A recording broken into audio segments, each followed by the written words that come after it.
Welcome to Affording College with Aaron Green, founder and president of College Liftoff. All right, so thanks, Deep Throaty Guy. Welcome to Affording College. I'm Aaron Green, founder and CEO of College Liftoff. So College Liftoff is a company I started about 10 years ago as a response to a problem I saw on the market, a real problem we actually have in the country. That's the problem of kids going off to college without knowing what they wanted to do and taking astronomical debt, and their parents paying through the nose for tuition, board, and books for a degree that, honestly, they don't know what would do for them or what they know what they do with, to be honest with you. So I started College Liftoff to help families and students to do this in a smarter way so they don't have to spend 6 years in college or take on more debt than they can manage, so they can find the right career and find the right school that best fits them. The thing I've always said, and it's on our website very plainly, and I say it to parents every year, we work without any outside influences. And we will never promise to get your kid into a certain school. Your child will get into the school that's right for them based off of their academic achievements, based off of hard work, and we can ensure that these schools will be great fits at what your kid wants to study, what they want to do long term, because we've done the work to really choose them for that particular reason. That's the way we should be choosing college. That's the way we should be getting it done. And here we are today on March 13th, 2019, sitting around talking about a huge scandal that just broke all over the news involving college admissions. It seems that there's a company in California who, according to their website, promised to do a lot of things, some of which we do, honestly, a lot of them we don't do pretty plainly, and we'll talk about why today. As a matter of fact, their website says, we partner with your son or daughter to identify their strengths, unlock their potential, choose the right college, position them for admission, and outline a course of study and extracurricular to lead to a life of success. Let me say, we've literally never heard of this company before yesterday. And they're saying a lot of things that we similarly do as well, which is a little scary, but at the same time, they're saying a lot of things in that statement that are not what we do, and we're going to talk about that too. So, to talk more about this, I'm sitting down here today with our College Liftoff Senior Advisor, Emma, and our Manager Client Planning, Paige. Hey. We really want to get into this and talk about this case and explain the ins and outs of what's really happened here and offer some parents some solid advice on where to go from here when it comes to working with your kid and working with your child on preparing for college and beyond. So let's just dive into it. So what happened? What's really going on in this case? Well, if you're not following the news, if this is all brand new to you for some reason, yesterday a big college admission scandal broke out involving, namesake-wise, Felicity Huffman, William H. Macy, and Lori Loughlin. Good old Uncle Becky. Uncle Becky. Good old, Becky. I'm thinking of Uncle Jesse. Uncle Jesse. I was thinking Uncle Jesse. Good old Aunt Becky. So tell us what happened today. Anybody want to kind of break this down from the start? Yeah, so it sounds like this man, William Singer, has started several college counseling companies, ending with one that involved in the case now that we're all hearing about that's kind of blown up. But they were basically having parents pay bribes, which he would set up and facilitate to get their students into schools where they wanted to go, but they didn't necessarily have the grades for. So far, a whole bunch of coaches at schools like Yale, Stanford, University of Texas, Georgetown, Wake Forest, USC, UCLA were all charged. Several teachers and test proctors were too, and more than 30 parents, including the celebrities that you mentioned earlier, Aaron. And they were doing a whole variety of things, like trying to get their kids recruited at these schools for sports that they had actually never even played before. Like I think Lori Loughlin's was for crew when her kid had never actually played. She actually crew before. photoshopped her face onto another kid. Yeah. One, how disturbing is that? Just to be able to, if you're the parent of the other kid and you see here. I heard a story today about a picture of a water polo player. And I guess they had put their kid in the water with their arm up. And the feedback they got was that a water polo player would never be that high out of the water. And so they readjusted the picture. Wow. Oh, my gosh. I mean, the thing is, this thing goes deep. It goes, this guy took the measures of going through admissions counselors. Mm-hmm. He went through coaches. They went through testing facilities, bribing people left and right, bribing therapists to talk about this, even going as far as, and this is something I know we talked about behind the scenes about the whole 504 situation, but utilizing and taking advantage of systems that, truth be told, if you want to say it right now today, we've kind of used on the honor system at this point that we thought would be on the honor system, even though we know, like taking the SAT, it's proctored, it's a pretty standard process. That it's been a process all over this country for how many years have we been doing standardized testing? Too long. Well, that's for a different podcast. But we've been doing it for 30, 40 years at this point. It went as far as doing that. It went as far as like we're just laughing about taking other students' images in order to actually put them in there in order to get better admission, not standards, that's the wrong term, better admission the ability to be able to get into a school. Because the truth is, it is easier to get into a school as an athlete, depending on the situation, depending on the sport, all of that. I mean, let's be honest. I mean, we have schools like University of Virginia and Michigan where we can barely get a 4.0 in, and then how many football players they're actively recruiting in Ohio. We know it's better. We know it's better than that. We know that that's happening. This guy is taking advantage of all of these things. That's really what happened here. He started multiple companies just basically to learn how to cheat the system on multiple levels. Including starting a nonprofit so that they could money launder effectively. Yeah. So when these people were making their big payments to get their kids into schools, they weren't just writing a big check to, say, brand name school. Instead, they were writing to this nonprofit, and then the nonprofit was laundering the money to the college. Mm-hmm. And then they were taking a big tax write-off. Yeah. Yep. The number of layers. I mean, you have this monetary layer that was going through with this. You have coaches literally getting hundreds of thousands of dollars worth of bribes through this. Mm-hmm. Like some of these coaches are even questioning whether or not their teams can join the NCAA tournament next week because of this. Therapists being paid off in order for kids to be so-called have learning disabilities so they can get extra time on the ACT or SAT, and then actually bubbling in the answers for those particular kids. I mean, I think it was Felicity Huffman's kid scored 400 points less on the PSAT than she did on the regular ACT. Isn't somebody going to draw off a red flag here for this? Like it's but again, this has been an honor system thing for so long. We haven't questioned it.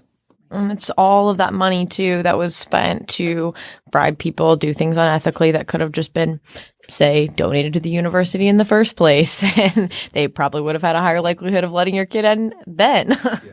So, there's multiple layers of this we're going to talk about, and I'm going to hammer this part home more so later. But this is a case of fraud and corruption in a company. Like, truth be told, that's not a college planning problem. That's just an industry. Every industry has this as a problem. Yeah. Like, think of this is the Bernie Madoff of college planning. Like, this is just somebody that's taking advantage of a situation all across the board.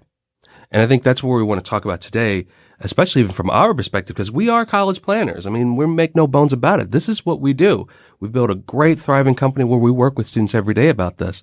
But talking about this in the opening pieces I was talking about, some of the things that he's saying, especially like position your students for admissions. All that really says is that you're trying to cheat the system in order to get them in. Mm-hmm.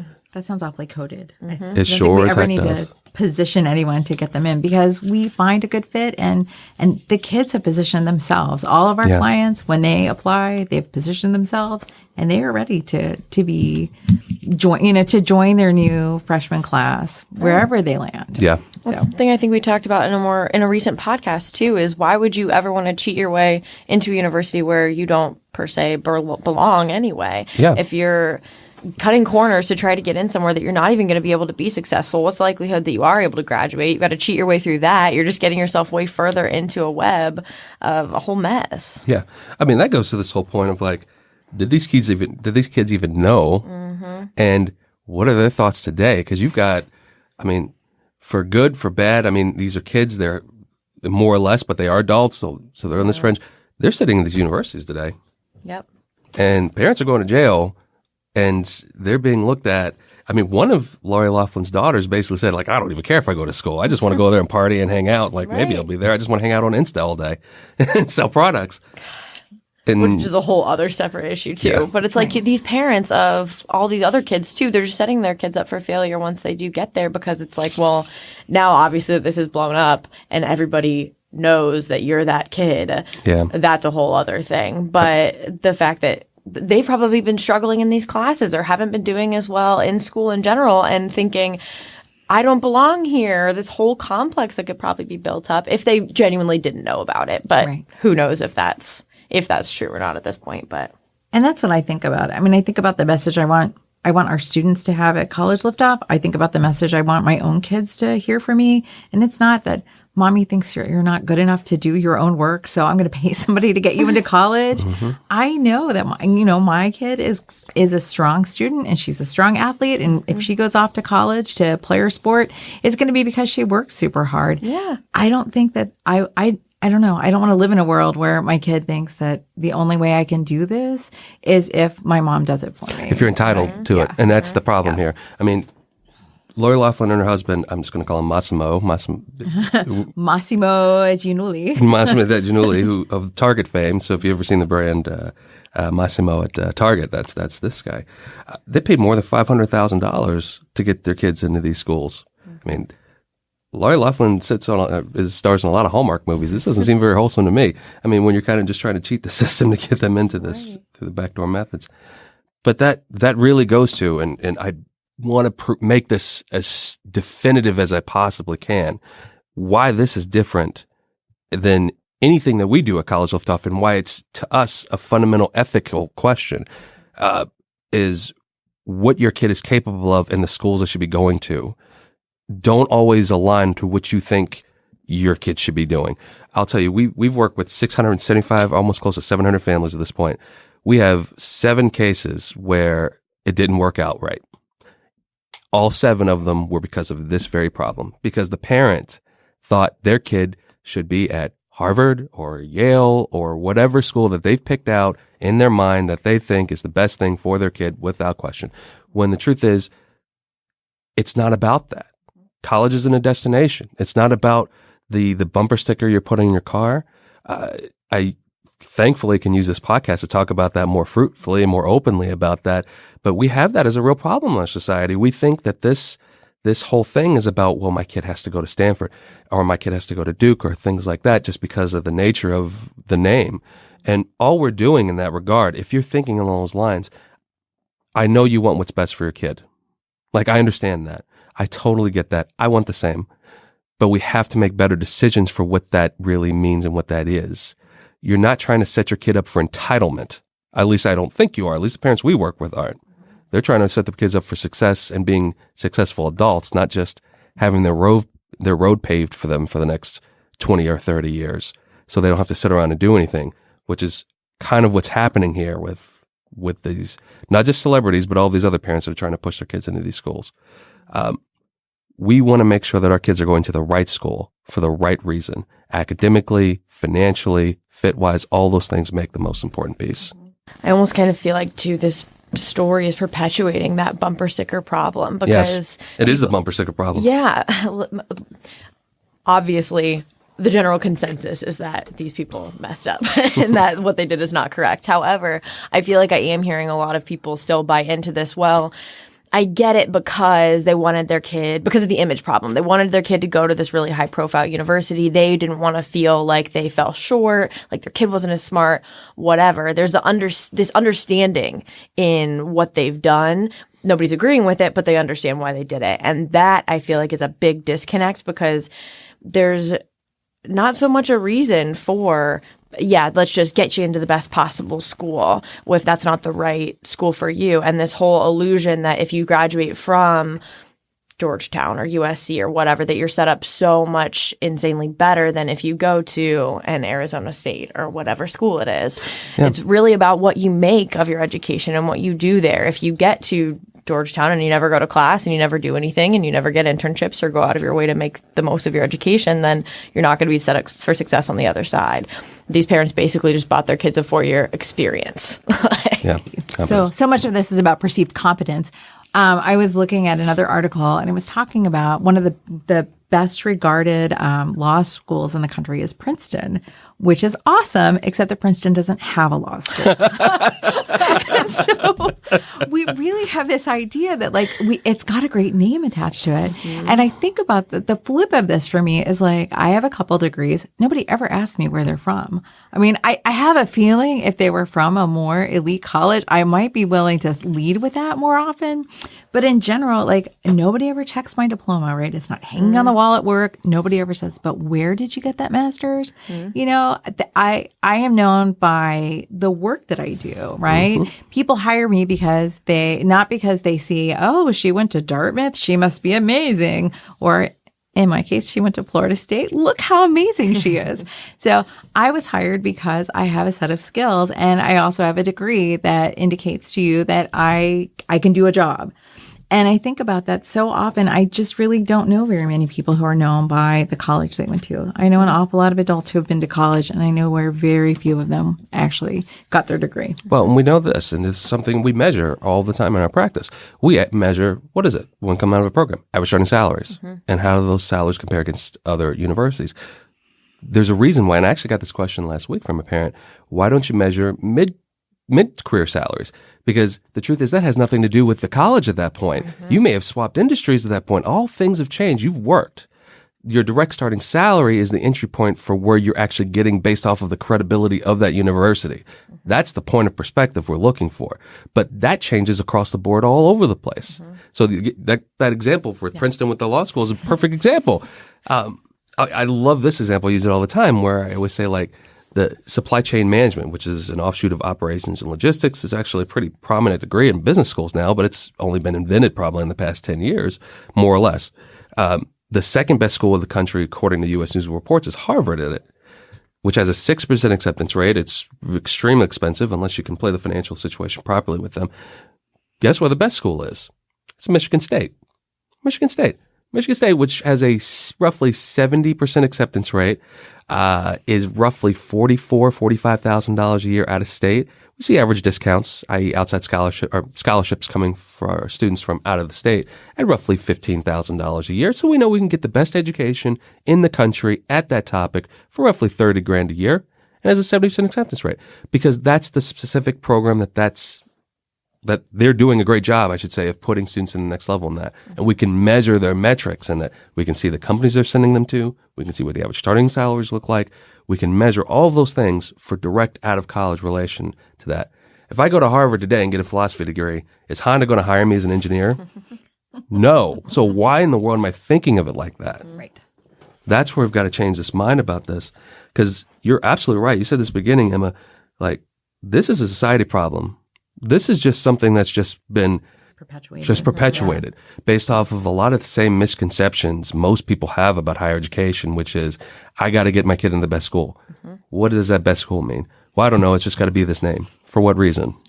Yeah. You know, those are the questions we ask every day. Right. But even going back to it, that's why if we have 7 bad reviews, it's because you will literally see, my kid didn't get into Harvard. That's not what we're here for. Nope. And we make that very plain up front because we're not about that. If you're a 3.7 with a 31, you're a very good student. That doesn't mean that you have to be slotted into Stanford. You know, that means you go find the school that's going to fit you best academically and that's going to basically give you the best scholarship offers and the best degree set for that, i.e. the Michigan States of the world in that regard, if you're looking for that program. I love when you sit down with families and you talk about the fact that, you know, we have this great institution in town, Ohio State, a lot of alumni. We deal with a lot of alumni families. And you were the first one to say, you know, Ohio State has more than 100 majors and they don't. There's 177. They have 177 majors and they do like 40 to 50 super well. And for the other 120 or so, we want to look elsewhere for you because we think that you'll either get a better value or a better education or sometimes both. And I think that that's, I don't know, when we talk to our families, I see a lot of heads nod at that point where they're like, oh yeah, you're right. And I know that when people are nodding, they understand the way we do this thing. So, Yeah. and that we're not going to be pushing you to Harvard because it's a great school. Yeah. Right. We're going to say, yeah, you should apply to Harvard if it's a great school for you, for what you want to do. Yeah. So Actually, one of the fun things I like doing now, when especially when we have families that first come in, and as we know, we have to really change their line of thinking about college, just like in a conversation about, we've got to think about it a little differently. So you always hear this. In fact, the audience, you can always do this. This is actually a fun trick. Somebody will come up to you and say, so-and-so is looking at this school, or we're thinking about this school, or whatever the case may be. And they'll always follow up, well, that's a really good school. And then ask them, oh, really? How? Or why? Why is it a really good school? And you will find somebody that seemingly knows what they're talking about in this whole college thing, dumbfounded in a heartbeat of a second. They will stop and they will pause and they will, well, I don't really know how to define why good is and what good is and why and how and all these things. Because the truth is, we're banking on some blank measurable as a society to what that really means. And nobody's doing the back end work to see that. Mm-hmm. McDonald's is a big name. We see them advertised all the time in this country. Is it the epitome of cuisine? Like, really? Right. And I think about like all of the trends. There was a real trend for jelly shoes back in the 80s, right? The plastic shoes that made your feet hurt and they were really stinky. And yet, like, there were a lot of people who wore them and thought they were great. I don't want to think about college in the same way. I don't want the jelly shoe of college. Yep. I feel like so much of it has to do too with the fact that there is so much is unknown about college and people don't know how to tangibly measure these things and these results. So they just go off of name brand and they don't know what's going on behind closed doors with admissions offices and how they make their decisions. I feel like that's part of why this story blew up so much is it's like it has this factor of something that nobody really understands and can wrap their head around. And because all of this admissions formula stuff is behind the scenes and you don't know how to permeate it. So if you've got someone like this William Singer dude that's like, hey, I've got the secret sauce. I know how to make it happen. People feed off of that, but for the wrong reasons once you get there. Because I'll tell you, we do it every day here. And we will tell you we can figure out a good amount. And we've spent 9 years figuring this stuff out, but we're not taking it to an unethical place. Right.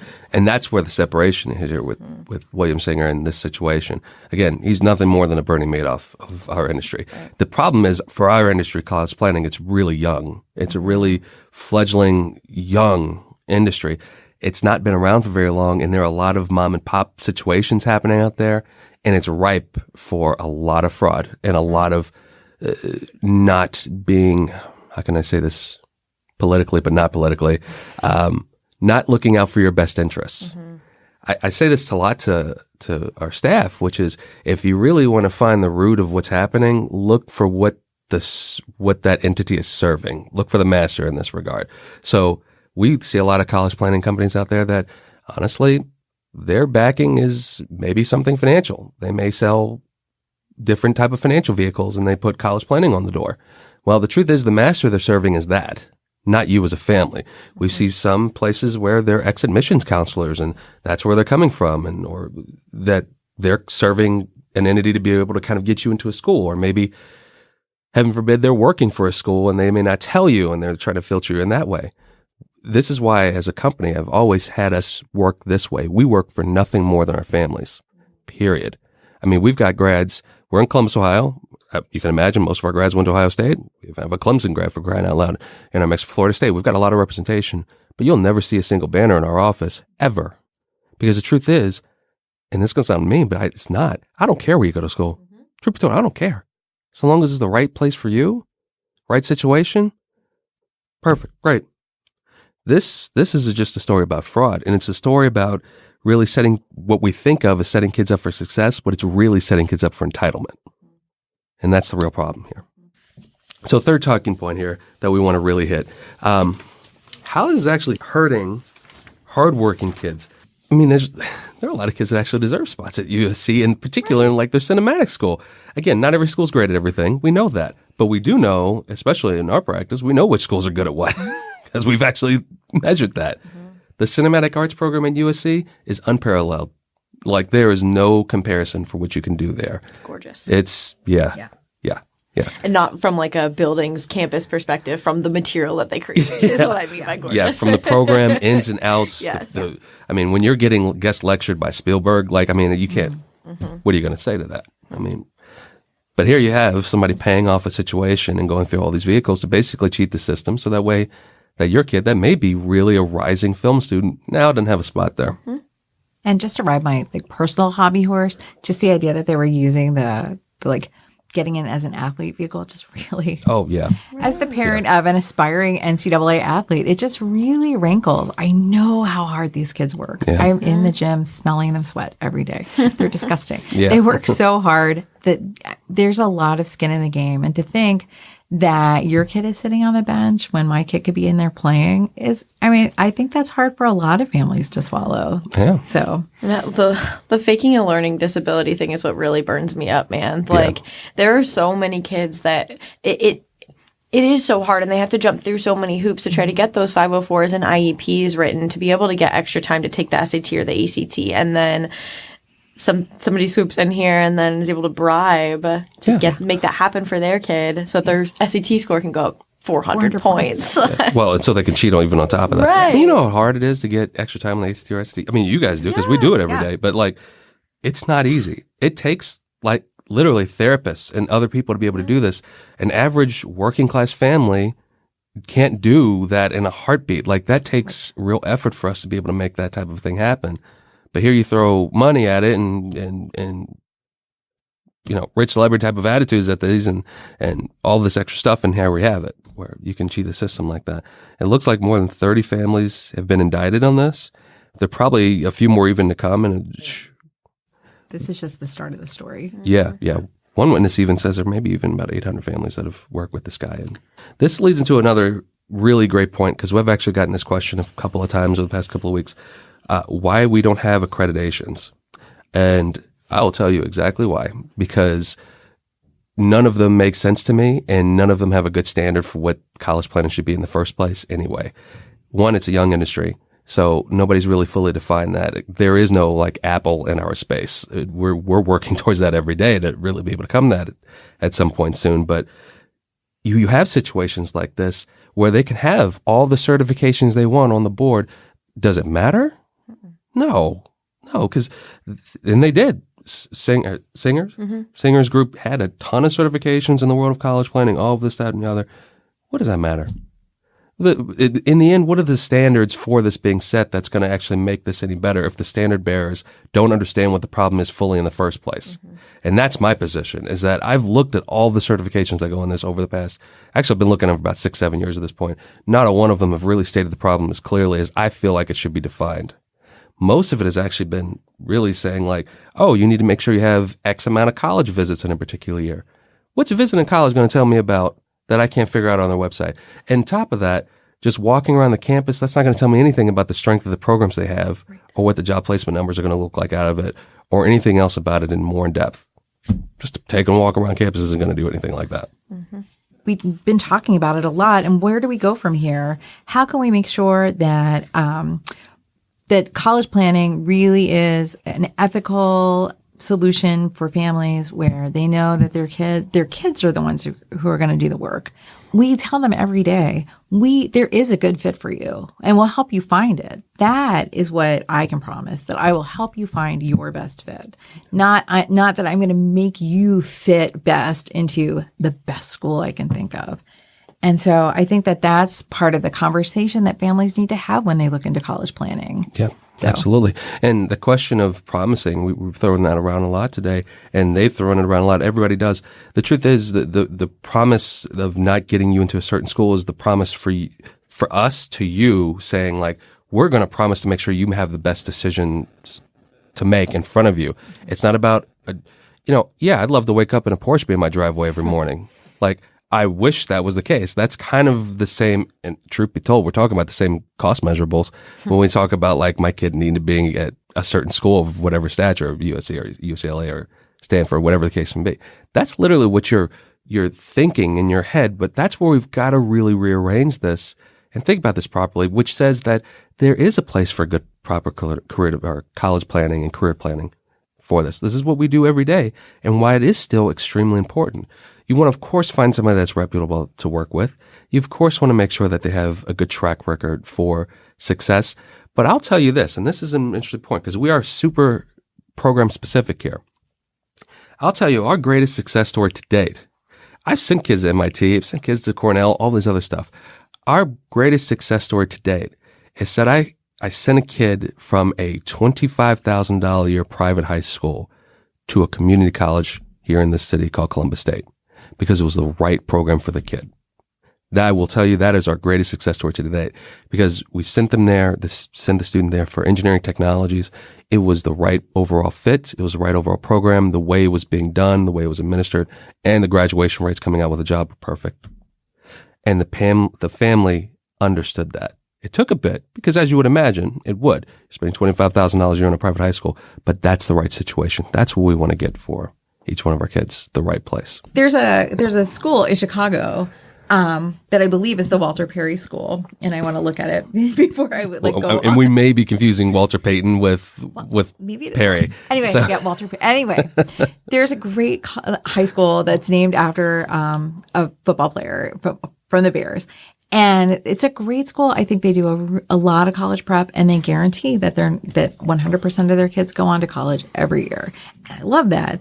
But I've always looked at it, and I've been kind of like, with some suspicion. Where are they going? What does to college? college mean? What does college mean? Are you just shoving them into a community college because you knew you could get them in there, or are you sending them off to the right places for them? Yeah. And so when you see on our website that 100% of our clients last year went off to college and they said it was the right college for them, it's because we didn't say go to college A, B, or C, but instead we said, let's look at college A, B, C, sometimes D, E, F, G for you. And they look different. Everybody who sat down at our table last year came away with a different set of schools that were right for them. That's right. This isn't a shoehorn. No, this is literally finding the right situation across the board. Because when we talk about college, just in general, we generalize that title all the time. College, higher education, this and the other. I've said this in a bunch of other podcasts, but the truth is there isn't one version of that. There's 7. There's 4-year public, there's 4-year private, there's liberal art, there's tech, there's community, there's trade. Those are all versions of higher education, and every one of them work. Just depends on the kid.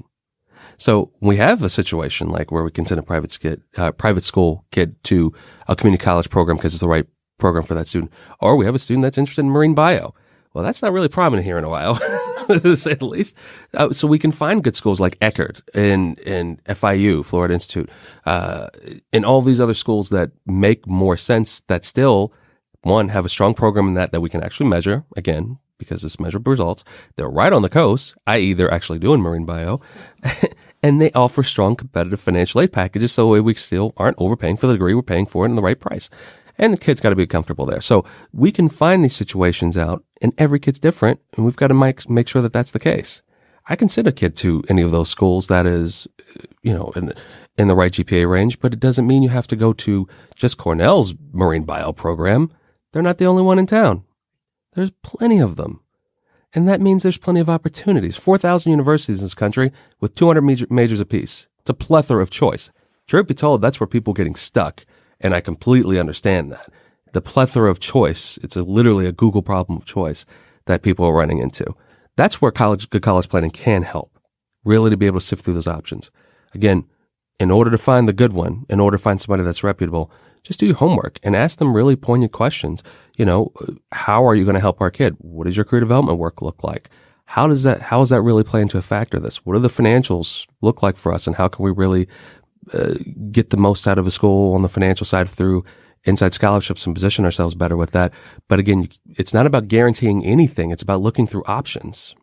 Just in the same way you buy a house, when we buy houses, we start off with a major concept, like I want to buy a house. And then you say, I want this many bedrooms in this neighborhood, with this drivability to work. You start narrowing down choice with these things. And that's what, truth be told, good college planning can do for you.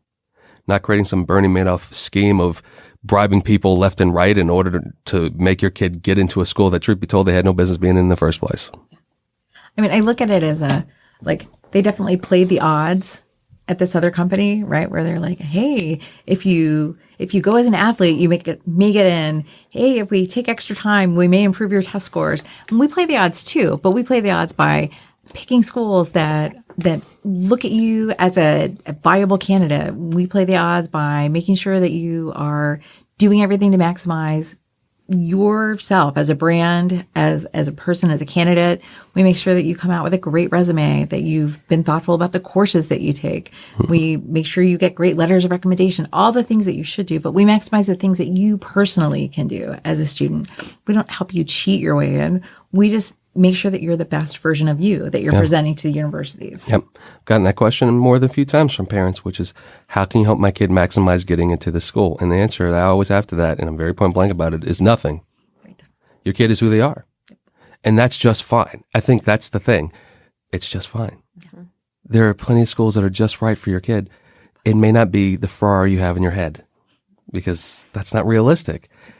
But the thing is, a Ferrari can be something completely different for a person. Like if you live in the middle of a swamp, that's probably not going to be the best car for you. You know what I mean? So you have to adjust for what you're really looking for in that.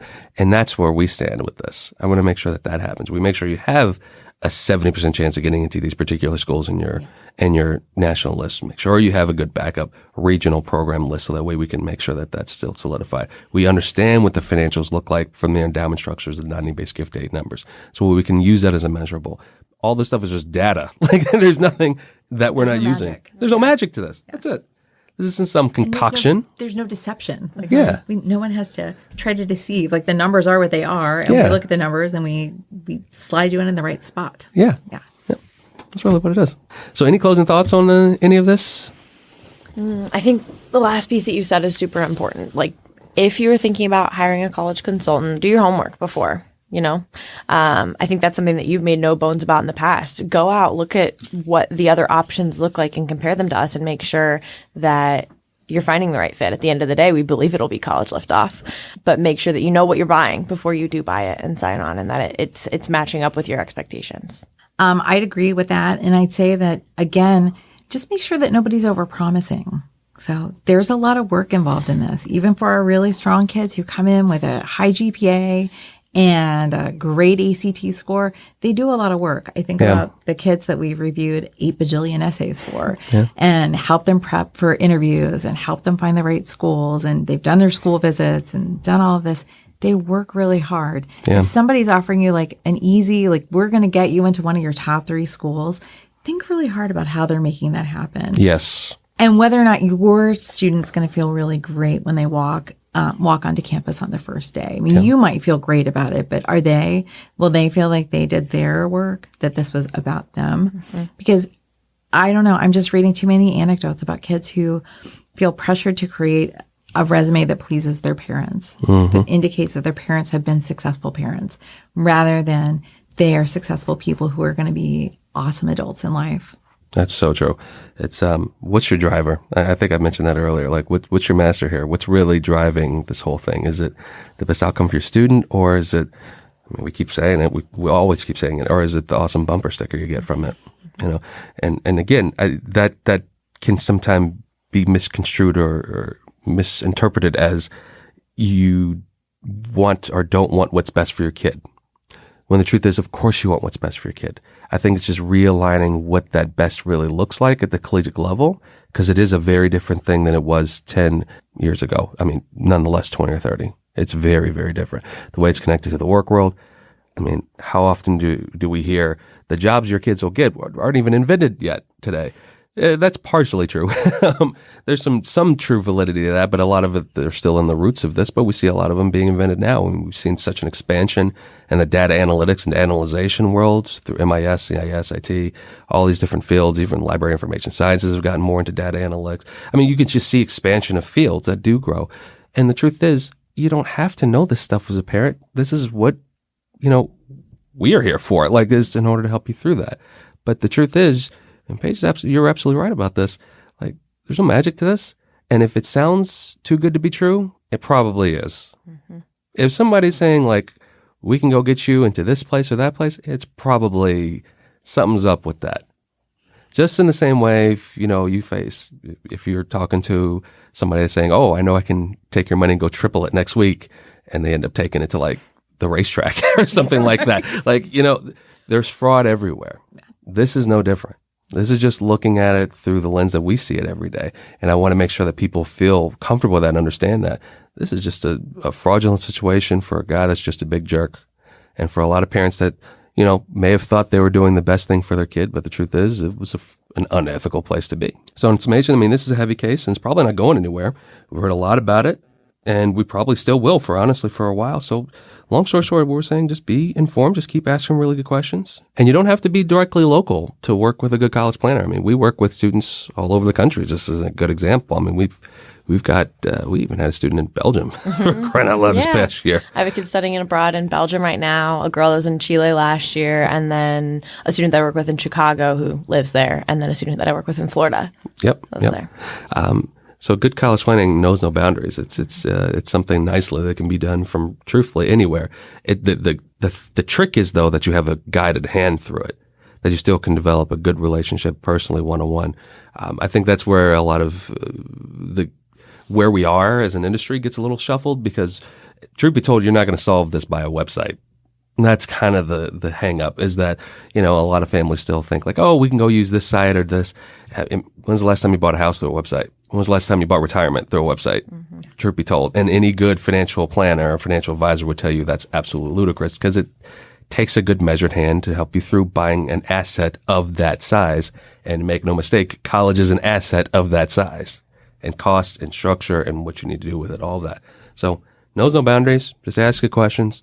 If it's something we can ever help you with, let us know.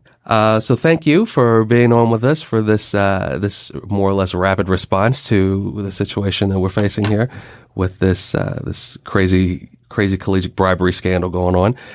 If you'd like to learn more, always please visit us at collegeliftoff.com and subscribe to our podcast, Affording College. Also, you can check us out on Facebook. Feel free to like us there. We always publish all this information. We'll be publishing stuff about our upcoming podcast and everything else we're doing. Always check us out on Twitter and Pinterest and Instagram and all those other good things too. College Liftoff can help empower you to make college affordable for your student. If you want to learn more about your options, Aaron will be responding directly to your emails. Email him a question at aaron@collegeliftoff.com. Thanks for listening to Affording College with Aaron Green of College Liftoff. If you'd like more information, visit collegeliftoff.com.